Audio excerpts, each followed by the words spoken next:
এখন এই তৃতীয় জীবন নাই, এইটা বর্তমান যুগের আলেমরা এটা স্বীকার করতে চায় না। এ নিয়ে তারা কেউ আমাকে বলে উনি হাদিস মানে না, কেউ বলি যার যা বলার বলু করতে, আমার কিছু আসে যায় না।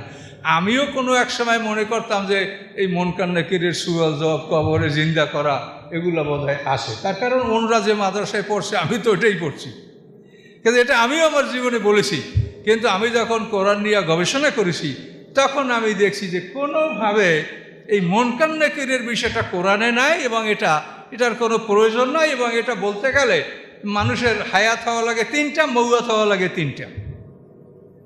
কবরে যদি একবার আমাদের জীবন দেওয়া হয়, আবার যদি আমরা মরা হয়, তাহলে 3টা হায়াত মৌয়াত জীবন মরণ হবে। এটা কোরআনের খেলাফ, এটা হতে পারে না।